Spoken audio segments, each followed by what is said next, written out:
Hello my dear students, ಈ ಒಂದು ವಿಡಿಯೋದಲ್ಲಿ ನಾವು ಜಾನ್ ಡನ್ನರ್ ಅವರು ಬರೆದಿರ್ತಕ್ಕಂತಹ ಲವರ್ಸ್ ಇನ್ಫೈನೈಟ್ನೆಸ್ ಈ ಒಂದು ಪದ್ಯದ ಕನ್ನಡದ ಲೈನ್ ಬೈ ಲೈನ್ ಎಕ್ಸ್ಪ್ಲನೇಷನ್ ಹಾಗೆ ಸಮರಿಯನ್ನು ಈ ಒಂದು ವಿಡಿಯೋದಲ್ಲಿ ಕಲಿಯೋಣ. ಈ ಜಾನ್ ಡನ್ನರ್ ಅವರು ಬರೆದಿರ್ತಕ್ಕಂತಹ ಲವರ್ಸ್ ಇನ್ಫೈನೈಟ್ನೆಸ್ ಪ್ರೇಮಿಗಳ ಅನಂತತೆ ಈ ಪದ್ಯದ ಮೇನ್ ಥೀಮನ್ನು ನಾವು ನೋಡ್ತಾ ಹೋದಾಗ ನಿಜವಾದ ಪ್ರೀತಿ ಅಂತಕ್ಕಂಥದ್ದು ಪರಿಮಿತವಾಗಿಲ್ಲ, ಅಂದರೆ ಸೀಮಿತವಾಗಿಲ್ಲ, ಲಿಮಿಟೆಡ್ ಅಲ್ಲ. ಪ್ರೀತಿ ಅಂತಕ್ಕಂಥದ್ದು ಇಟ್ ಈಸ್ ಇನ್ಫೈನೈಟ್ನೆಸ್, ಅದೊಂದು ಅನಂತವಾದದ್ದು, ಬೆಳೆಯುತ್ತಿರ್ತಾನೆ ಇರುತ್ತೆ. ಅದಕ್ಕೆ ಇಂತಿಷ್ಟೇ ಅಂತಕ್ಕಂತಹ ಒಂದು ಲಿಮಿಟೇಷನ್ ಇರೋದಿಲ್ಲ. ಆ ಪ್ರೀತಿಯನ್ನು ಇಬ್ಬರು ಪ್ರೇಮಿಗಳು ಹಂಚಿಕೊಳ್ಬೇಕು, ಅದನ್ನು ಪೋಷಿಸಬೇಕು, ಬೆಳೆಸಬೇಕಾಗತ್ತೆ. ಒಬ್ಬರೇ ಅದನ್ನು ಅನುಭವಿಸುವ ಹಾಗಿಲ್ಲ. ಅದು ಇಬ್ಬರು, ಎರಡು ಹೃದಯಗಳು ಒಂದಾಗ್ತಕ್ಕಂಥದ್ದು. ಈ ಪ್ರೀತಿ ಅನ್ನೋದು ಅನಂತವಾಗಿರುತ್ತೆ ಅಂತಕ್ಕಂತಹ ಥೀಮ್ನಲ್ಲಿ ಈ ಲವರ್ಸ್ ಇನ್ಫೈನೈಟ್ನೆಸ್ ಪದ್ಯವನ್ನು ಬರೆದಿರ್ತಾರೆ. ಈ ಪದ್ಯದ ಲೈನ್ ಬೈ ಲೈನ್ ಎಕ್ಸ್ಪ್ಲನೇಷನನ್ನು ನೋಡ್ತಾ ಸಾಗೋಣ. ಇಲ್ಲಿ ಮೊದಲ ಎರಡು ಸಾಲಿನಲ್ಲಿ ಹೇಳ್ತಾರೆ, if it I have not all thy love dear I shall never have it all. ಇಲ್ಲಿ ಆ ಕವಿ ಹೇಳಲು ಹೊರಟಿರ್ತಕ್ಕಂಥದ್ದು ಏನಪ್ಪ ಅಂದರೆ, ತನ್ನ ಪ್ರೇಯಸಿಗೆ ಹೇಳ್ತಾ ಇದ್ದಾರೆ, ಒಂದು ವೇಳೆ ನಾನು ಪ್ರೀತಿಯನ್ನೆಲ್ಲ ಇದುವರೆಗೂ ನಾನು ಪಡ್ಕೊಂಡಿಲ್ಲ, ನಿನ್ನ ಪ್ರೀತಿ ನನಗೆ ಇದುವರೆಗೂ ಸಿಗಲಿಲ್ಲ ಅಂದರೆ ಮತ್ತೆ ನಾನು ಅದನ್ನು ಇನ್ನೆಂದಿಗೂ ಪಡೆಯೋಕ್ಕೆ ಸಾಧ್ಯ ಇಲ್ಲ ಅಂತ ಇದರ ಅರ್ಥ. ಅಂದರೆ ಕವಿ ತನ್ನ ಪ್ರೇಯಸಿಗೆ ತನ್ನ ಪ್ರೀತಿಯನ್ನು ಇನ್ನೂ ಸಂಪೂರ್ಣವಾಗಿ ಪಡೆದೇ ಇದ್ದರೆ ಇನ್ನು ಮುಂದೆ ಅದು ನನಗೆ ಸಿಗೋದಿಲ್ಲ ಅಂತ ಭಾವಿಸ್ತಾ ಇದ್ದಾರೆ. ಒಂದು ವೇಳೆ ಆಕೆ ಪ್ರೀತಿ ಅಪೂರ್ಣವಾಗಿದ್ದರೆ ಅದು ಮತ್ತೆ ಎಂದಿಗೆ ಇನ್ನೂ ಪೂರ್ಣ ಆಗೋದೇ ಇಲ್ಲ ಅಂತಕ್ಕಂತಹ ಅರ್ಥವನ್ನು ಇಲ್ಲಿ ಹೇಳ್ತಾ ಇದ್ದಾರೆ. ನಂತರದ ಸಾಲುಗಳಲ್ಲಿ ಹೇಳ್ತಾರೆ, I cannot breathe one other sigh to move nor can entreat one other tear to fall. ಈ ಸಾಲಲ್ಲಿ ಹೇಳ್ತಾ ಇದ್ದಾರೆ, ನನ್ನ ಕೈಯಲ್ಲಿ ಇನ್ನು ಒಂದು ಉಸಿರನ್ನು ಸಹ ನಾನು ಒಂದು ನಿಟ್ಟುಸಿರನ್ನು ಸಹ ಬಿಡಲಾರೆ ಮತ್ತು ಒಂದು ಕಣ್ಣೀರನ್ನು ಸಹ ಸುರಿಸಲಾರೆ ನಿನ್ನ ಒಂದು ಪ್ರೀತಿಯನ್ನು ಪಡೆಯೋದಿಕ್ಕೆ. ಪ್ರೇಯಸಿಗಾಗಿ ತಮ್ಮ ಪ್ರೀತಿಯನ್ನು ತಾವು ಪಡುವ ಪ್ರಯತ್ನಗಳಾದಂತಹ ನಿಟ್ಟುಸಿರು, ಕಣ್ಣೀರು ಇತ್ಯಾದಿಗಳನ್ನು ಈಗಾಗಲೇ ಎಲ್ಲವನ್ನು ಮಾಡಿಬಿಟ್ಟಿದ್ದೀವಿ. ಇಷ್ಟು ಪ್ರಯತ್ನಗಳನ್ನು ನಾನು ಮಾಡಿದ್ದೀನಿ, ಇನ್ನೇನು ಉಳಿದಿಲ್ಲ ನನ್ನ ಹತ್ರ. ನಿನಗೋಸ್ಕರ ಇನ್ನು ಒಂದು ಉಸಿರನ್ನು ಬಿಡೋಕ್ಕಾಗೋದಿಲ್ಲ, ನಾನು ಇನ್ನೇನು ಬೇಡ್ಕೊಳ್ಳೋಕ್ಕೂ ಸಾಧ್ಯ ಇಲ್ಲ, ಇನ್ನೊಂದು ಕಣ್ಣೀರನ್ನು ನಾನು ಸುರಿಸಲಾರೆ. ಎಲ್ಲ ರೀತಿಯ ಪ್ರಯತ್ನಗಳನ್ನು ನಾನು ಮಾಡಿಬಿಟ್ಟಿದ್ದೇನೆ. And all my treasure which should purchase the sighs, tears and oaths and letters I have spent. ಅಂದರೆ ಇಲ್ಲಿ ನನ್ನ ಎಲ್ಲ ಸಂಪತ್ತು, ನಾನು ನಿನ್ನನ್ನು ಪಡೆಯೋದಕ್ಕೋಸ್ಕರ ನಾನು ನನ್ನೆಲ್ಲ ಸಂಪತ್ತನ್ನು ವ್ಯಯಿಸಿದ್ದೇನೆ. ನನ್ನ ನಿಟ್ಟುಸಿರು, ನನ್ನ ಕಣ್ಣೀರುಗಳು, ಓತ್ಸ್, ನನ್ನ ಪ್ರಮಾಣಗಳು ಮತ್ತು ಲೆಟರ್ಸ್, ನನ್ನ ಪತ್ರಗಳನ್ನು ಎಲ್ಲವನ್ನ ಖರ್ಚು ಮಾಡಿದ್ದೇನೆ ನಿನ್ನನ್ನು, ನಿನ್ನ ಪ್ರೀತಿಯನ್ನು ಪಡೆಯೋದಕ್ಕೆ. ತನ್ನ ಪ್ರೇಯಸಿಯ ಪ್ರೀತಿಯನ್ನು ಗಳಿಸೋದಕ್ಕೆ ತನ್ನೆಲ್ಲ ಒಂದು ಸಾಧನಗಳನ್ನು, ನಿಟ್ಟುಸಿರು, ಕಣ್ಣೀರು, ಪ್ರಮಾಣಗಳು, ಪತ್ರಗಳು ಎಲ್ಲವೂ, ತನ್ನ ಸಂಪತ್ತು, ತನ್ನಲ್ಲಿರ್ತಕ್ಕಂಥ ಟ್ರೆಷರ್ ಎಲ್ಲವನ್ನು ಸಹ ನಾನು ಬಳಸಿದ್ದೇನೆ, ನಿನಗೋಸ್ಕರ ನಾನು ಕೊಟ್ಟಿದ್ದೇನೆ ಅಂತಕ್ಕಂಥದ್ದನ್ನು ಹೇಳ್ತಾರೆ. Yet no more can be due to me than at the bargain made was meant. ಅಂದರೆ ಇಲ್ಲಿ ಪ್ರೀತಿಯಲ್ಲಿ ಒಂದು ಬಾರ್ಗೈನ್ ಆ್ಯಂಡ್ ಮೆಂಟ್, ಇದರ ಅರ್ಥ ಒಂದು ಒಪ್ಪಂದ ಅಂತ. ಇಲ್ಲಿ ಪ್ರೀತಿಯನ್ನು ಒಂದು ಒಪ್ಪಂದದಂತೆ ಪರಿಗಣಿಸಿ ಆರಂಭದಲ್ಲಿ ಏನು ಮಾಡಬೇಕಾಗುತ್ತೆ, ಏನು ಸಿಗಬೇಕಾಗುತ್ತೆ, ತನಗೇನು ಸಿಗಬೇಕು ಅನ್ನೋದನ್ನು ಇಲ್ಲಿ ಹೇಳ್ತಾ ಇದ್ದಾನೆ. Yet no more can be due to me ಅಂದರೆ ಈ ಒಪ್ಪಂದ ಸಮಯದಲ್ಲಿ ಹೆಚ್ಚಿಗೆ ನನಗೇನು ಸಲ್ಲಬೇಕಾಗಿಲ್ಲ, ಈ ಒಂದು ಪ್ರೀತಿ ನನಗೆ ಸಿಕ್ಕರೆ ಸಾಕು ಅಂತ ಹೇಳ್ತಾ ಇದ್ದಾರೆ. If then thy gift of love were partial that some to me some should to others fall dear I shall never have the all.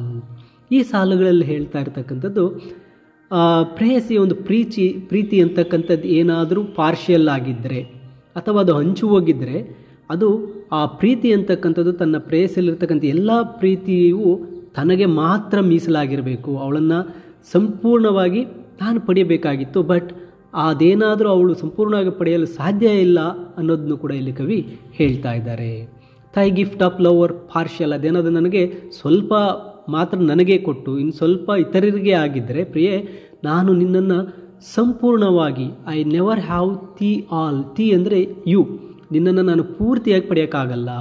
ಅಂದರೆ ನಿನ್ನ ಪ್ರೀತಿಯಲ್ಲಿ ನನಗೆ ಸ್ವಲ್ಪ, ಬೇರೆಯವರಿಗೆ ಸ್ವಲ್ಪ ಅಂತಿದ್ದರೆ ಆಗ ನನಗೆ ನಿನ್ನನ್ನು ನಾನು ಪೂರ್ತಿಯಾಗಿ ಪಡೆಯೋಕ್ಕೆ ಸಾಧ್ಯ ಇಲ್ಲ. ಬೇರೆಯವರಿಗಾಗಿ ಏನು ಇರಬಾರ್ದು, ಎಲ್ಲ ಪ್ರೀತಿ ನನಗೆ ಇರಬೇಕು ಅಂತಕ್ಕಂಥದ್ದನ್ನು ಇಲ್ಲಿ ಕವಿ ಜಾನ್ ಡನ್ನೆರ್ ಅವರು ಹೇಳ್ತಾ ಇದ್ದಾರೆ. ನಂತರ or if then thou gavest me all was but all which thou hadst then. ಇಲ್ಲಿ ಕವಿ ಹೇಳ್ತಕ್ಕಂಥದ್ದು, ಪ್ರೇಯಸಿ ತನಗೆ ತನ್ನೆಲ್ಲ ಪ್ರೀತಿಯನ್ನು ನೀಡಿದ್ದರೂ ಅದು ಒಂದು ನಿರ್ದಿಷ್ಟ ಸಮಯದವರೆಗೆ ಮಾತ್ರ ಪ್ರೀತಿಯಾಗಿರುತ್ತೆ ಅಂತಕ್ಕಂಥದ್ದನ್ನು ಹೇಳ್ತಾ ಇದ್ದಾರೆ.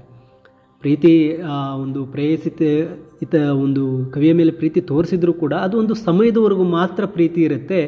ಪ್ರತಿ ದಿನ ಆ ಪ್ರೀತಿ ಇರೋದಕ್ಕೆ ಸಾಧ್ಯ ಇರೋದಿಲ್ಲ. ಒಂದು ಸಮಯದ ಒಂದು ಹಂತದವರೆಗೂ ಮಾತ್ರ ಪ್ರೀತಿಯನ್ನು ಆಕೆ ನೀಡಬಹುದು ಅನ್ನೋದನ್ನ ಹೇಳ್ತಾರೆ. ಇನ್ನು ನಂತರದ ಒಂದು ಪ್ಯಾರಾ ನೋಡಿದಾಗ, but if in thy heart since there be or shall new love created be by other men which have their stocks entire and can in tears, in sighs, in oaths and letters outbid me. This new love may beget new fears, for this love was not owed by thee.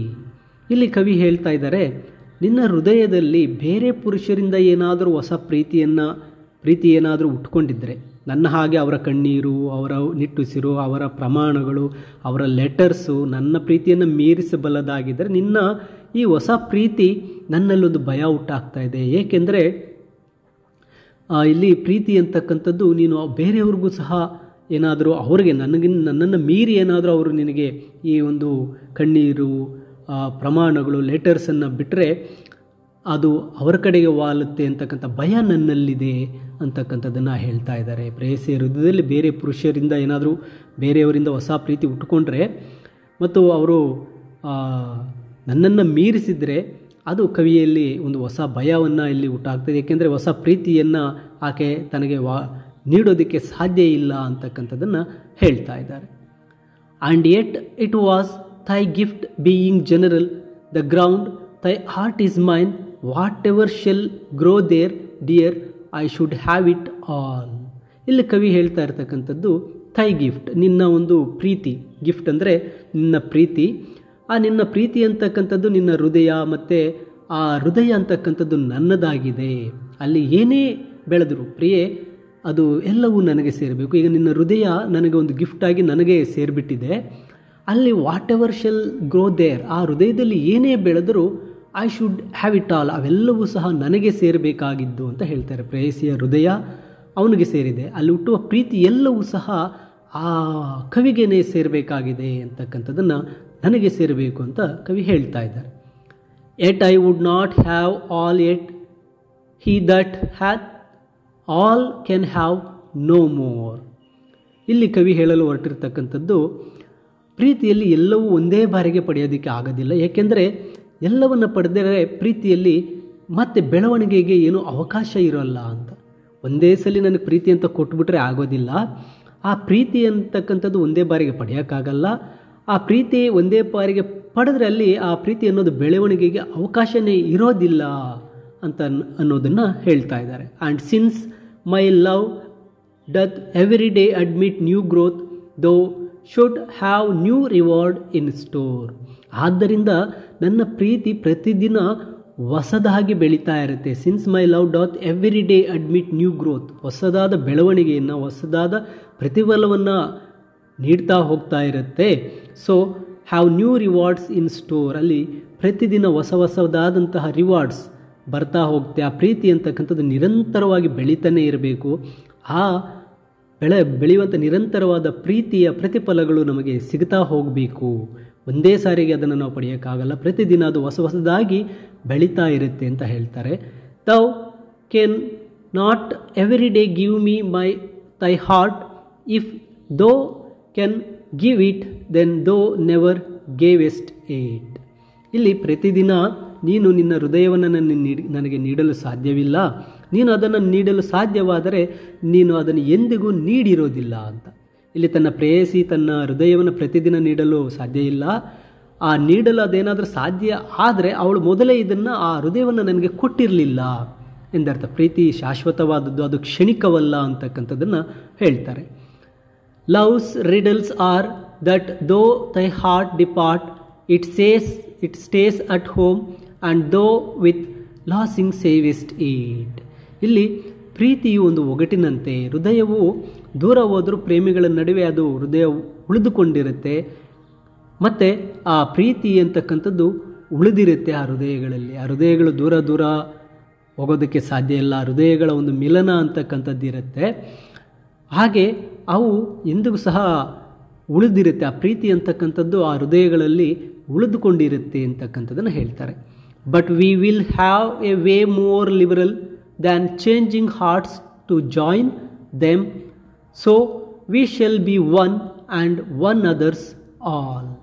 ಈ ಕೊನೆಯ ಸಾಲಲ್ಲಿ ಹೇಳ್ತಾ ಇರ್ತಕ್ಕಂಥದ್ದು, ಹೃದಯಗಳನ್ನು ನಾವು ಒಬ್ರಿಗೊಬ್ಬರು ಬದಲಾಯಿಸಿಕೊಳ್ಳೋದು ಬೇಡ. ನಿನ್ನ ಹೃದಯ ನಿನ್ನ ಬಳಿಯೇ ಇರಲಿ, ನನ್ನ ಹೃದಯ ನನ್ನ ಬಳಿಯಲ್ಲೇ ಇರಲಿ.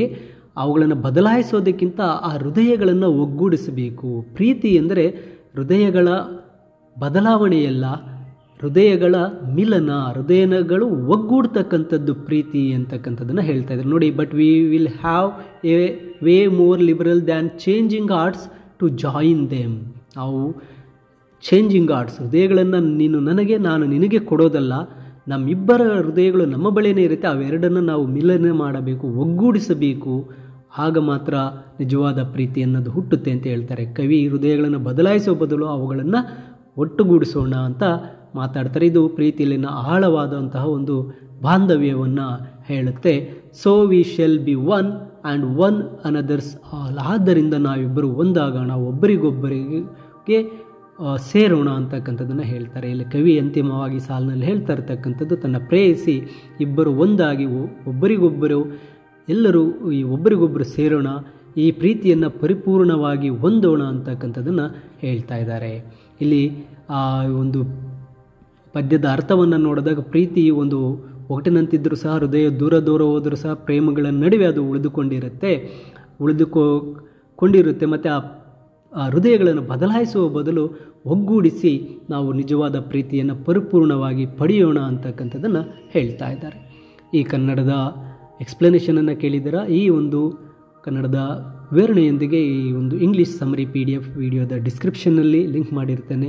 ಡೌನ್ಲೋಡ್ ಮಾಡಿ ಓದಿ, ನಿಮಗೆ ಅರ್ಥ ಆಗುತ್ತೆ. ಹಾಗೆ ಹೆಚ್ಚಿನ ವಿಡಿಯೋಗಳಿಗೆ ತಪ್ಪದೆ ಲರ್ನ್ ಈಸಿಲಿ ಚಾನಲ್ಗೆ ಸಬ್ಸ್ಕ್ರೈಬ್ ಮಾಡ್ಕೊಳ್ಳಿ. ಮತ್ತೊಂದು ವಿಡಿಯೋದಲ್ಲಿ ಭೇಟಿ ಮಾಡೋಣ. ಎಲ್ಲರಿಗೂ ಧನ್ಯವಾದಗಳು.